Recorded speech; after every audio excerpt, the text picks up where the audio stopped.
चोर को देखने के लिए ब्राह्मण की लड़की अपनी छत पर खड़ी हो गई। चोर को जब ब्राह्मण की हवेली के सामने से लेकर गए तो जैसे ही सौम्या ने उस चोर को देखा वो उस पर दिलो जान से मोहित हो गई। वो तुरंत दौड़कर अपने पिता बनवारी लाल के पास गई और बोली, पिताजी, मैं उस चोर से विवाह करना चाहती हूँ। बेटी की यह बात सुनकर ब्राह्मण हैरान रह गया और बोला, यह तुम क्या कह रही हो बेटी? सौम्या बोली, मैं जो कुछ भी कह रही हूँ अच्छी तरह सोच समझ कर कह रही हूँ पिताजी। मैंने उसको अपना पति मान लिया है। अगर उसको शूली पर लटकाया गया तो मैं भी उसके साथ सती हो जाऊंगी। अपनी इकलौती बेटी की ये अजीब सी जिद सुनकर बनवारी लाल के पैरों नीचे से जमीन खिसक गई। उसने अपनी बेटी को समझाने की बहुत कोशिश की पर वो अपनी जिद में टस से मस न हुई। अंततः अपनी बेटी की ममता के वशीभूत हो ब्राह्मण राजा के पास जाता है और सारी बात राजा को बताकर चोर को छोड़ने का निवेदन करता है। ब्राह्मण की सारी बात सुन राजा आश्चर्य से बोला, ऐसा कैसे हो सकता है? मैं ऐसा चाहकर भी नहीं कर सकता। मुझे अपनी प्रजा को भी जवाब देना है। अगर चोर को ऐसे ही छोड़ दिया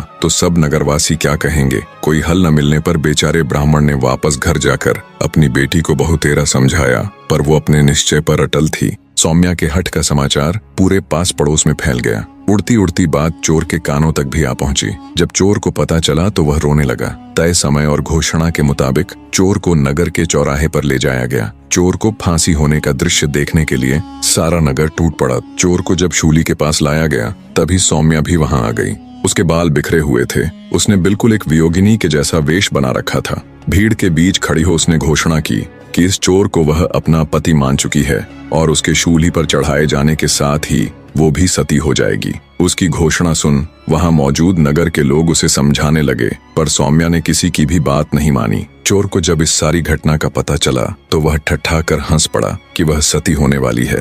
कुछ समय पश्चात चोर को शूली पर लटका दिया गया। आगे दैत्य दंभिकासुर बोला, तो विक्रमादित्य, ब्राह्मण की लड़की सौम्या अपनी घोषणा के अनुसार उस चोर की मृत देह को अपनी गोद में रखकर सती हो गई। उसने अपना वचन निभाया। अब तुम मुझे बताओ कि चोर सौम्या के प्यार की खबर पाकर रोया क्यों और उसके सती होने के इरादे पर ठठाकर हंसा क्यों? उसे तो सौम्या के प्यार की खबर पाकर खुश होना चाहिए था और सती होने की सूचना पर रोना। राजा विक्रमादित्य कुछ सोचकर बोले, सुनो दुष्ट दैत्य, जब चोर को यह पता चला कि ब्राह्मण बनवारी लाल की पुत्री सौम्या उससे प्यार करती है तो वो अपनी तकदीर पर रोया कि अगर सौम्या का प्यार उसे पकड़े जाने से पहले मिल जाता तो शायद वह सुधर जाता। अब बात आती है उसके हंसने की, तो उसका हंसना बिल्कुल ठीक था। सौम्या की मूर्खता पर उसको हंसी आई कि मान न मान मैं तेरा मेहमान। उसका सती होना भी त्रिया चरित्र का एक हिस्सा था। बस इसी कारण वह ठठाकर हंसा। राजा विक्रमादित्य की बात सुन दंभिकासुर बोला, तुम ठीक कहते हो विक्रमादित्य। दैत्य दंभिकासुर न चाहते हुए भी अपनी अगली गुत्थी कहना आरंभ कर